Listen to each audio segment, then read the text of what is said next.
الصلاة عماد الدين فمن أقامها فقد أقام الدين ومن تركها فقد هدم الدين। যে ব্যক্তি নাকি নামাজটা ছেড়ে দিল সে যেন এই দিনটাকে সে যেন ধ্বংস করে দিল। যে ব্যক্তি নামাজ আদায় করলো সে ব্যক্তি দিনটাকে প্রতিষ্ঠিত করলো, আর যে ব্যক্তি নামাজটাকে ছেড়ে দিল সে ব্যক্তি যেন এই দিনটাকে সে যেন ধ্বংস করে দিল। বাইতুল মুকাদ্দাসের দিকে তাকান, গাজার দিকে তাকান, মানুষগুলো এত অসহায়, এত অসহায়। এই মানুষগুলো যেই দিকে যায় ওই দিকেই বোমার শব্দ শুনতে পায়, যেই দিকে যায় ওই দিকেই গুলির শব্দ শুনতে পায়, যেই দিকে যায় সেই দিকেই শুধু আতঙ্ক আর আতঙ্ক। তারপরেও দেখবেন বাইতুল আকসার মসজিদের ভিতর থেকে আল্লাহু আকবারের ধ্বনি 5 ওয়াক্ত চলে কি চলে না? শুধু বাইতুল আকসার ভিতরেই নয়, পুরা মহল্লাটার ভিতরে বাইতুল আকসা, গাজা, রাহা নামক যে জায়গাগুলো আছে পুরা শহরটার ভিতরে যত মুসলিম আছে সমস্ত মুসলিম একাকিত্ব নামাজ পড়ুক আর জামাতে নামাজ পড়ুক, সর্ব অবস্থায় তারা আল্লাহর নামটা আগে নিয়া আল্লাহর নামের ধ্বনি দিয়া আজান দিয়া তারপর তারা নামাজ আদায় করে। কারণ আল্লাহর রাসূল সাল্লাল্লাহু আলাইহি ওয়াসাল্লাম বলেন, আল্লাহর নবী যখন নাকি কোনো সমস্যার মধ্যে পড়তেন, আল্লাহর নবী যখন কোনো বিপদের মধ্যে পড়তেন, আল্লাহর নবী যখনই কোনো সমস্যার সম্মুখীন হইতেন তখনই তাড়াতাড়ি ওযু করিয়া 2 রাকাত নামাজের জন্য দাঁড়ায়া যাইতেন। সুবহানাল্লাহ। এই জন্য বান্দাদেরকে বলেন, উম্মতে মুহাম্মাদীদেরকেও বলেন, হ্যাঁ উম্মতে মুহাম্মাদীর দল, তোমাদের যখন কোনো সমস্যা হবে তখন তোমরা 2 রাকাত নামাজে দাঁড়ায়া যাও। নামাজে দাঁড়াইয়া আমি রব্বুল আলামিনের কুদরতি সিজদার মধ্যে পড়িয়া 2 ফোঁটা চোখের পানি যদি মুহাব্বতের কারণে ফেলে দিতে পারো, আমি আল্লাহ রহমান আর রহিম নামকে ওসিলা করে তোমার সমস্যার আমি আল্লাহ করে দিব। এই জন্য ভাইরা আমার, আল্লাহ তাআলার হুকুমগুলো আগে মানতে হবে। আল্লাহর নবী সাল্লাল্লাহু আলাইহি ওয়াসাল্লামকে সাহাবায়ে কেরাম জিজ্ঞাসা করলেন, নগো নবীজি, আল্লাহ তাআলার কাছে সব থেকে বেশি কোন জিনিসটা প্রিয়? আল্লাহর নবী সাল্লাল্লাহু আলাইহি ওয়াসাল্লাম বলেন, নামাজ। আবার জিজ্ঞাসা করলেন, ওগো নবীজি, আল্লাহর কাছে সবচেয়ে বেশি প্রিয় জিনিস কি? আল্লাহ রাব্বুল আলামিনের হাবিব বলেন, নামাজ। আবার বললেন, আল্লাহর কাছে কি সবচেয়ে বেশি প্রিয়? আবারও বললেন, নামাজ। 3 বার, 1 বার আর 2 বার নয়, 3 বার বললেন নামাজ আর নামাজ। যখন আবার জিজ্ঞাসা করলেন তখন বলে মা বাবার খেদমত।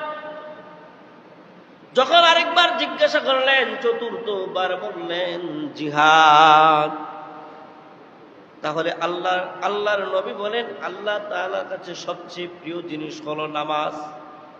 আল্লাহর নবী সাল্লাল্লাহু আলাইহি ওয়াসাল্লাম বলেন, আমার কাছেও সব থেকে বেশি প্রিয় হলো নামাজ। আল্লাহ রাব্বুল আলামিন সেই নামাজই পড়বার তৌফিক আমাদেরকে দান করেছেন। আজান দেওয়ার সাথে সাথে আমরা চলে আসলাম, আল্লাহ তাআলার সবচেয়ে প্রিয় জিনিস আমরা আদায় করতে চলে আসলাম। খুশি না বেজার? এই জন্য আল্লাহর নবী সাল্লাল্লাহু আলাইহি ওয়াসাল্লাম বলেন, আস-সালাতু ইমাদুদ্দিন ফামান আকামাহা ফাকাদ আকামাদ-দ্বীন। যে ব্যক্তি নামাজ আদায় করলো সে দিন প্রতিষ্ঠিত করলো, দিন কায়েম করলো। আর যে ব্যক্তি নামাজ ছেড়ে দিল সে ব্যক্তি যেন এই দিনটাকে ধ্বংস করে দিল। নাউযুবিল্লাহ। এই জন্য ভাইরা আমার, আমরা যে অবস্থার মধ্যেই থাকি না কেন, যে পরিস্থিতির মধ্যেই থাকি না কেন, সর্বপ্রথম আমরা কি আদায় করব? জোরে একটু আওয়াজ দিয়ে বলেন। সর্বপ্রথম আমরা নামাজ আদায় করব। নামাজ কিভাবে আদায় করব? আল্লাহর নবী সাল্লাল্লাহু আলাইহি ওয়াসাল্লামের উপর যখন নামাজ অবতীর্ণ হয়, আল্লাহর নবীকে জিবরাইল আমিনের মাধ্যমে বলেন, ওগো নবীজি, আল্লাহ রব্বুল আলামিন আপনাকে সালাম পাঠাইছেন। সুবহানাল্লাহ। সালাম পাঠাইয়া আল্লাহ বলেন, হাবিব আপনি নামাজ আদায় করেন। আল্লাহর নবী তো নামাজ আদায় করতে পারে না। জিবরাইল আমিন মাটির মধ্যে একটা আঘাত করলেন, আঘাত করার সাথে সাথে আল্লাহ তাআলার পদ্ধতিতে সেখান থেকে পানি বের হয়ে গেল। জিবরাইল আমিন ওই জায়গার মধ্যে একটু পা দিয়ে আঘাত করার কারণে আল্লাহ তাআলার পদ্ধতি থেকে পানি বের হয়ে গেল। আর পানি দিয়া দেখাইল, ও হাবিব দেখেন কিভাবে ওযু করবেন, দেখেন কিভাবে আপনি পবিত্রতা হাসিল করবেন। আল্লাহর নবীকে দেখাইলেন, প্রথমে দুই হাত এরকম সুন্দর করে কবজি পর্যন্ত ধুইবা। দুই হাত প্রথমে কবজি পর্যন্ত ধুইয়া আঙ্গুলগুলো খিলাল করিয়া 3 বার কুলি করতে হবে। 3 বার নাকে পানি দিবা। মাথার এই কপালের গোড়া থেকে নিয়ে থুতনির নিচ পর্যন্ত হলো মুখমণ্ডল। এই কানের নদী থেকে নিয়ে এই কানের নদী পর্যন্ত হইল মুখমণ্ডল। এই মুখমণ্ডলটা টোটাল পুরাপুরি সুন্দর করে ধুইবা। আল্লাহর নবীকে ধোয়াইলেন। এইরকম ভাবে হাতগুলো অজুর মাধ্যমে এইরকম ডান হাতরা আগে পানি দিয়ে ধোয়াইলেন, এইরকম ভাবে ধোয়াইলেন। শুধু খালি পানি দিলেই হবে না, সুন্নত তরিকা আছে কিছু।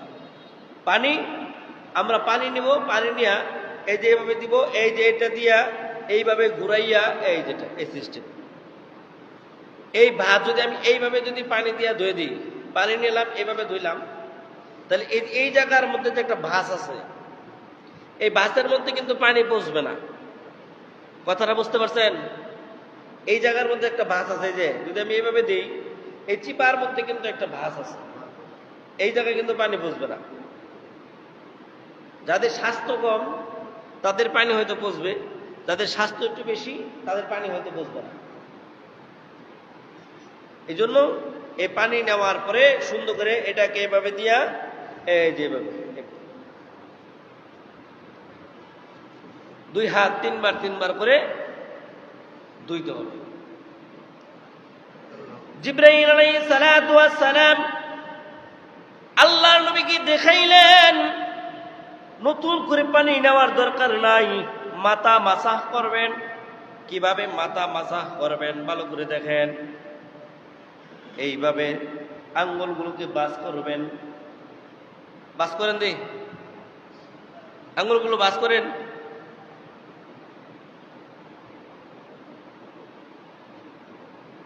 এই যে এইভাবে বাস করেন।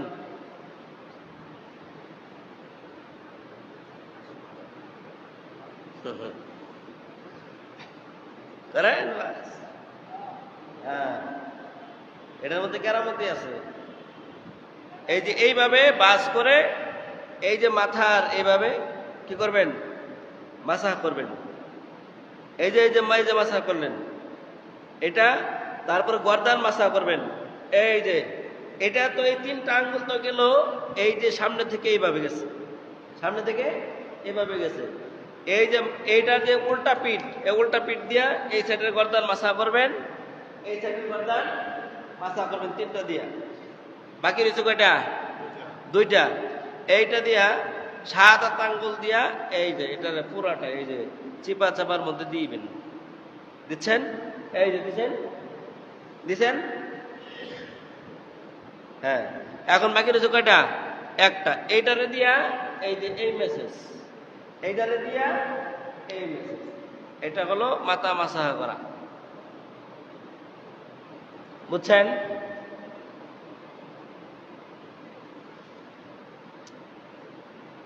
তারপরে 2 পা সুন্দর করে টাকনো পর্যন্ত ধুইবেন। আর টাকনো ধোয়ার মধ্যে হাতের মধ্যে যেরকম একটা ভাঁজ আছে, টাকনোর মধ্যে কি আছে? একটা ভাঁজ আছে। অনেকে দেখবেন ওযু করবো, ওযু করার পরে পিছনে যে 2টা গর্ত আছে, এই গর্তের মধ্যে পানি পৌঁছে না। যদি চুল পরিমাণও ফাঁকা থাকে তাহলে ওযু হবে না। কিন্তু এই জন্য বলা হয় যে এই আঙ্গুল দিয়া পায়ের সবগুলা খিলাল করবেন, এই আঙ্গুল দিয়া পায়ের সবগুলো খিলাল করবেন যাতে সব জায়গার মধ্যে পানি পৌঁছে। বুঝতে পারছেন? আল্লাহর নবীর কাছে জিবরিল আমিনকে পাঠাইলেন। জিবরিল আমিন আয়েশা আল্লাহর নবীকে সালাম দিলেন, ওগো আল্লাহর পয়গম্বর, আল্লাহ রাব্বুল আলামিন আপনাকে সালাম জানাইছেন ওগো নবীজি, এবং বলেছেন পবিত্রতা অর্জন করে আপনি নামাজ পড়ার জন্য। আল্লাহর নবী বলেন, আমি কিভাবে পবিত্রতা অর্জন করব আর কিভাবে নামাজ আদায় করব? জিবরাইল আমিন মাটির মধ্যে পা দ্বারা আঘাত করিয়া এরকম ভাবে যখন আঘাত করলেন, আল্লাহর পদ্ধতিতে ওই জায়গা থেকে পানি বের হওয়া আরম্ভ করলো। ওই জায়গা থেকে পানি বের হইলেন। জিবরাইল আমিন সুন্দর করে ওযু দেখাইয়া দিলেন। আল্লাহর নবী শিখে ফেলছেন।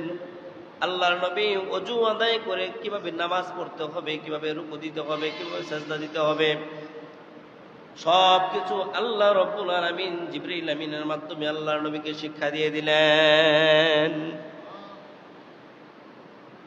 আল্লাহর নবী যখন নামাজের মধ্যে দাঁড়াইলেন, আল্লাহর নবী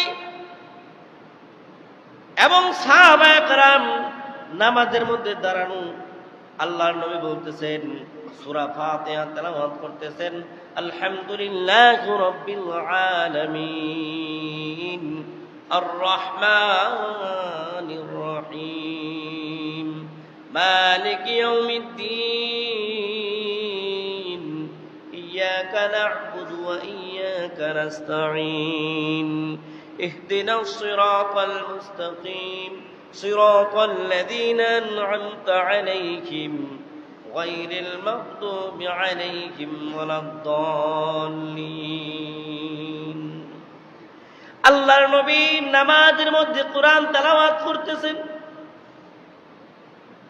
নামাজের মধ্যে কোরআন তেলাওয়াত করা শুধু তাই নয়, আপনি মসজিদের মধ্যে বৈশা করেন আর বাসার মধ্যে বৈশা করেন, একাকিত্ব কোরআন তেলাওয়াত করেন। কোরআন তেলাওয়াত করা মানে আল্লাহ তাআলার সাথে কথা বলা। কোরআন তেলাওয়াত করা মানে কি?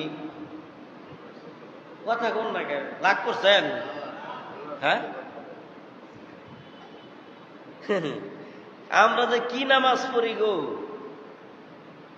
নামাজের মধ্যে বসে তো দুনিয়ার সব বিপদ আপদ হিসাব নিকাশ যা আছে সব শেষ হয়ে যায়।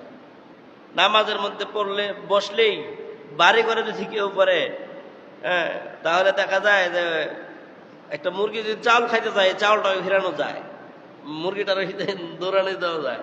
এরকম নামাজ আমরা পড়ি। আল্লাহর নবী সাল্লাল্লাহু আলাইহি ওয়াসাল্লাম বলেন, নামাজ আদায় করবা। নামাজ আদায় করলে তুমি যখন সূরা ফাতিহা তেলাওয়াত করবা, তুমি সূরা ফাতিহা তেলাওয়াত করতেছো শুধু এমনই নয়, তুমি সূরা ফাতিহা তেলাওয়াত করতেছো মানে তুমি মালিকের সাথে তুমি কথা বলতেছো। সুবহানাল্লাহ, আরো জোরে বলেন সুবহানাল্লাহ।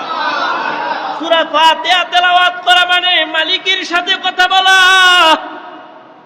এই যুবক ভাই, বৃদ্ধ বাবাজিরা, এখন মনে করেন আপনি ডক্টর ইউনূসের সাথে কথা বলবেন, তখন কি আপনি ডক্টর ইউনূসের সাথে কথা বলতে কি আপনি অমনোযোগী ফিল করবেন? অমনোযোগী ফিল হবে না। না না, দেশের একটা প্রেসিডেন্ট, দেশের একটা প্রাইম মিনিস্টার, যার সাথে আপনি কথা বলেন না কেন, আপনার মুডটাই থাকবে অন্যরকম, আপনার গুরুত্ব থাকবে অন্যরকম, আপনার ফোন থাকবে সাইলেন্ট, আপনার ফোন থাকবে বন্ধ, আপনার চেহারা নমুনা সব কিছু থাকবে ওনার দিকে ফিরানো। আপনি শুধু ওনাকেই দেখতে থাকবেন, ওনাকেই দেখতে থাকবেন।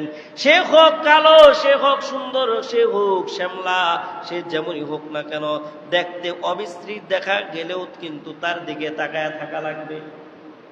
তার দিকে তাকাইয়া তাকাইয়া আপনি তার সাথে কথা বলবেন। আমার নবী, আমার আল্লাহ বলেন, বান্দা তুমি যখন নামাজ আদায় করো তুমি আমার সামনে দাঁড়াইলা। তুমি যখন নামাজ আদায় করলা, আমি যখন নামাজ আদায় করলাম, আমি কার সামনে দাঁড়াইলাম? জোরে বলেন, কার সামনে দাঁড়াইলাম? আল্লাহর সামনে আমি দাঁড়াইলাম। আমার মনোযোগ কিন্তু অন্যদিকে না, অন্যদিকে মনোযোগী হওয়া যাবে না রে ভাই, অন্যদিকে মনোযোগী হওয়া যাবে না। আমার নজরটা হবে সেজদার মধ্যে। কোথায় হবে? ওই জোরে কথা বলেন, কোথায় হবে?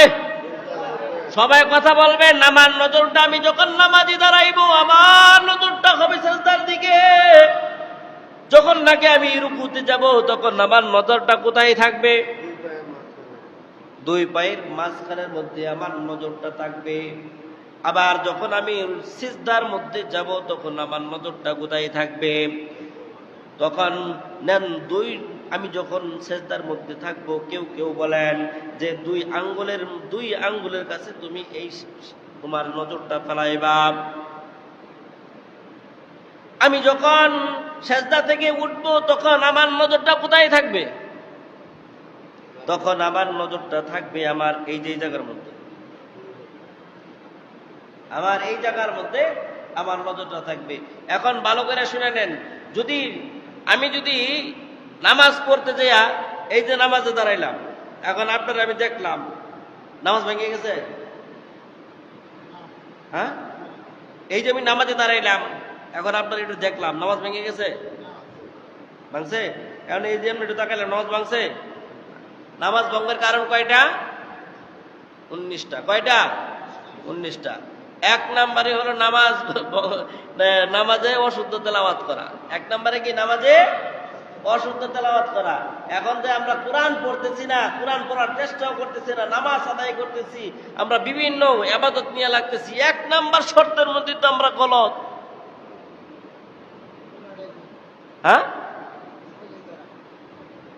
পড়তেছি না, পড়ার চেষ্টাও করতেছি না।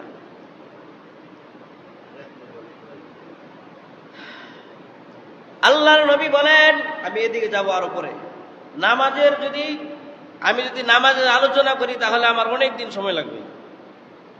অনেক তক্কা আছে, অনেক তরিকা আছে। আমাদের ইমাম আবু হানিফা রাহমাতুল্লাহি আলাইহির মতে যেই নামাজের তরিকা যদি বয়ান করি, আমি মসজিদের মধ্যে যখন কোনো বিষয় ভিত্তিক নিয়ে বয়ান শুরু করে দিই, অনেক দিন বয়ান করলে মানে পরস্পর তো বলে, আমি শুনি হুজুর মনে একটা ওয়াজই পারে, আর ওয়াজ মনে পারে না, এই জন্য আর এই ওয়াজ থেকে আর পারাইতে পারে না, ওয়াজ মনে একটাই পারে। এই জন্য বিষয় ভিত্তিক বেশি টানি না, অল্প টানি।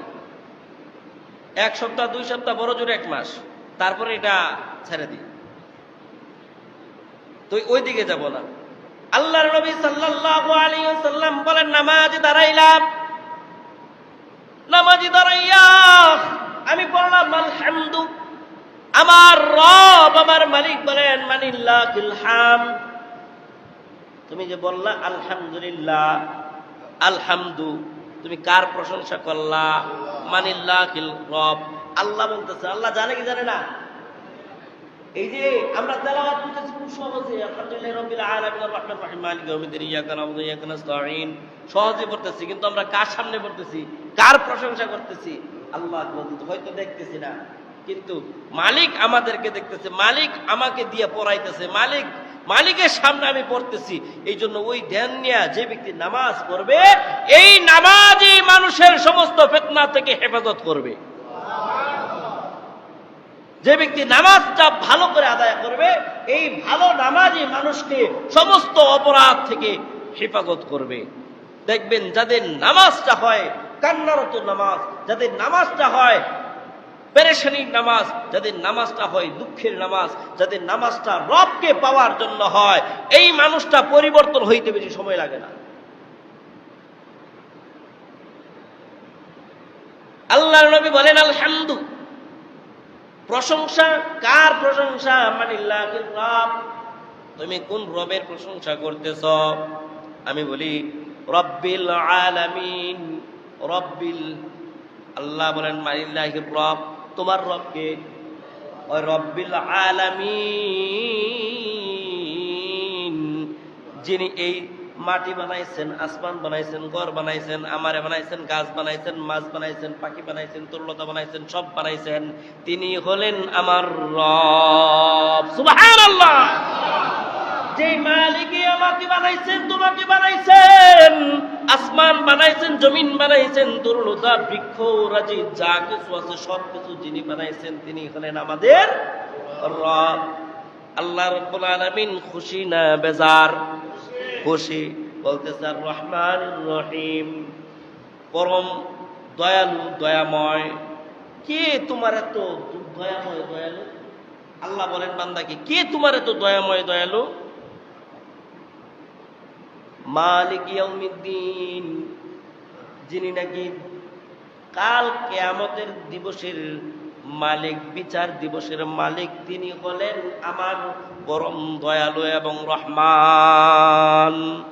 কাল কিয়ামতের ময়দানে বান্দা, তুমি নামাজের মধ্যে সেজদা চুরি করেছ, তুমি নামাজের মধ্যে রুকু চুরি করেছ, তুমি নামাজের মধ্যে নামাজ চুরি করেছো। সাহাবায়ে কেরাম জিজ্ঞাসা করলেন, নামাজ আবার চুরি করে কেমনে? সাহাবায়ে কেরাম বলেন, নামাজ চুরি করে কেমনে? আল্লাহর নবী বলেন, ও সাহাবায়ে কেরাম, তোমরা কি দেখো না যে ব্যক্তি নাকি নামাজে দাঁড়াই আল্লাহু আকবার, আল্লাহ সেজদা দেয়, রুকু দেয়, রুকু দিয়া সুবহান রাব্বিয়াল আযীম, সুবহান রাব্বিয়াল আযীম, সুবহান রাব্বিয়াল আযীম 3 বার, 5 বার, 7 বার বলা সুন্নাত। কমপক্ষে তো 3 বার বলতে হবে।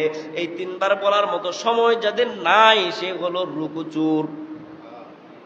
কি চোর? এ কথা কন, কি চোর? এই 3 বারের সময় যাদের না হয়, হলো রুকু চোর। রুকু হইতে সোজা হইয়া দাঁড়াইলাম, রব্বানা লাকাল হামদ হামদান কাসীরান তাইয়িবান মুবারাকান ফীহ। আল্লাহর নবী সাল্লাল্লাহু আলাইহি ওয়াসাল্লাম আবু দাউদ শরীফ হাদিসের মধ্যে আল্লাহর নবী বলেন, রব্বানা লা সামিআল্লাহু লিমান হামিদা বলে তুমি সোজা হইবা।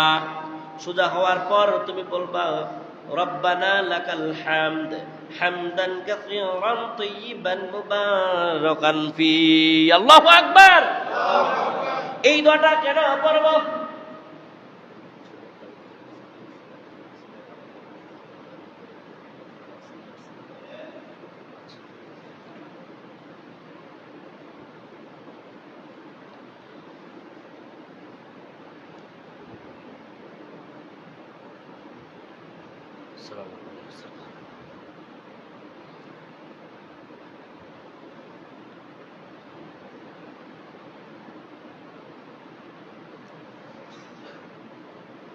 আবু দাউদ শরীফের মধ্যে আল্লাহ রাসূল সাল্লাল্লাহু আলাইহি ওয়াসাল্লাম বলতেছেন, এই রব্বানা লাকাল হামদ, হামদ বলে দাঁড়াইবে, দাঁড়ায়া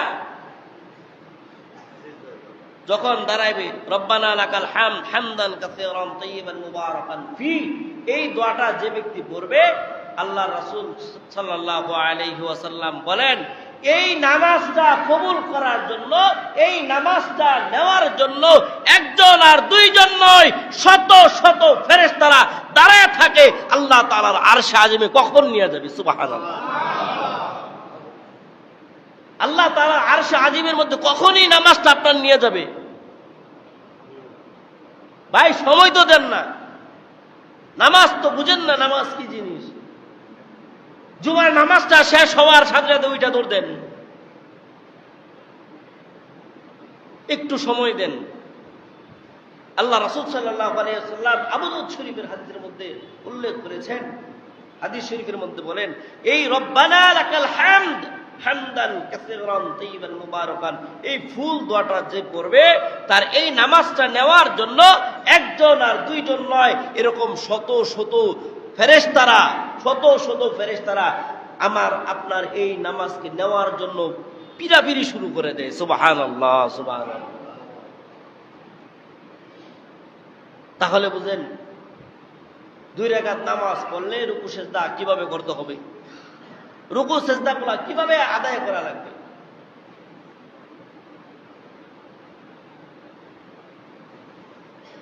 এই জন্য ভাইয়েরা আমার, নামাজ হলো আল্লাহ তাআলার বড় প্যারা প্যারা একটা আমাল। এই 5 ওয়াক্ত নামাজ যারা আদায় করবে, আল্লাহর নবী সাল্লাল্লাহু আলাইহি ওয়াসাল্লাম বলেন, আউয়ালু মা ইউহাসাবু বিহিল আবদু ইয়াউমাল কিয়ামাতিস সালাহ। আল্লাহর নবী বলেন, যে ব্যক্তি নামাজ আদায় করবে কাল কিয়ামতের ময়দানের মধ্যে সর্বপ্রথম এই বান্দার নামাজের হিসাব যখন হইবে, আল্লাহর নবী বলেন বিনা হিসাবে সে জান্নাতে প্রবেশ করে যাবে। সুবহানাল্লাহ। কারণ আমি আর আপনি বাহ্যিক দৃষ্টির মধ্যে দেখেন, সর্বপ্রথম যে গাড়িটা আছে এই গাড়ি যদি আমি আর আপনি যদি পার হইতে পারি, বের হইতে পারি, পরের গাড়িগুলো পার হওয়া কি সহজ না কঠিন? বাহিরে যাওয়ার সময় ইমিগ্রেশন যদি আমি পার হয়ে যাইতে পারি, ইমিগ্রেশন থেকে যদি আমার পাসপোর্টের মধ্যে একটা সিল দিয়ে দেয়, বাকি বিমানের মধ্যে উঠতে কোনো বাধা নাই, বিমানের আগে চেক হওয়ার সময় কোনো বাধা থাকে না, শুধু অবৈধ যে মালগুলো আছে সেই মালগুলো রেখে দেয়। আমার আল্লাহ আমার মালিক বলেন, বান্দা যখন ফরজ নামাজের কোনো ঘাটতি থাকে, ফরজ নামাজের যখন কোনো ঘাটতি থাকে, ওই ঘাটতিওয়ালা বান্দাদেরকে আমি আল্লাহ খুঁজি, এই বান্দার নফল ইবাদত কি আছে, এই বান্দার সুন্নাত আমলগুলো কি আছে, এই বান্দার মুস্তাহাব আমলগুলো কি আছে, এই বান্দার এক্সট্রা দান খয়রাতের আমলগুলো কি আছে, এই বান্দার সদকায়ে জারিয়াগুলো কি আছে, এই জিনিসগুলো আমি খুঁজে আমি মালিক, আমি রব, আমি আল্লাহ, আমি এই আমল দিয়া তার ফরজের ঘাটতিগুলো পূরণ করে আমার রহমান নামকে উসিলা করে তাকে জান্নাতে পাঠায়া দেয়। দুনিয়ার জমিনে যেরকম ইমিগ্রেশন পাস করলেই সব শেষ, আখিরাতের জমিনেও যদি প্রথম গাটি কবরের সওয়াল জবটা যদি সহজ হয়ে যায়, কবরের হিসাব নিকাশটা যদি সহজ হয়ে যায়, আল্লাহ পাক রব্বুল আলামিন তার দয়ার দ্বারা, মায়ার দ্বারা বাকি হিসাবগুলো আল্লাহ তাআলা সহজ করে দিবেন।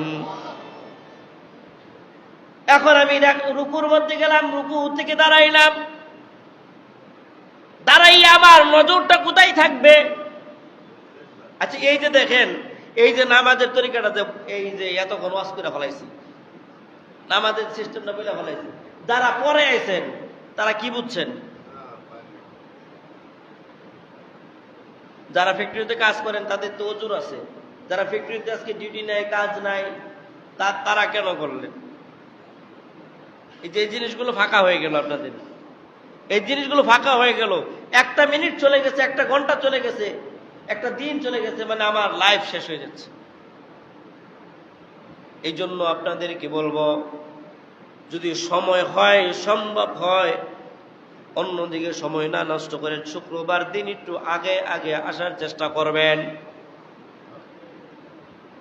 আমি রুকু থেকে দাঁড়ানোর পর আমার নজরটা থাকবে সেজদার মধ্যে। যখন আমি সেজদার মধ্যে যাব, সর্বপ্রথম আমার নাকটা লাগাবো জমিনের মধ্যে। কি লাগাবো? জোরে বলেন। নাকটা লাগাবো জমিনের মধ্যে, তারপরে কপালটা লাগাবো। আবার যখন আমি জমিন থেকে উঠবো, তখন আমি আবার কপালটা আগে উঠাবো, তারপর আমি নাকটা উঠাবো।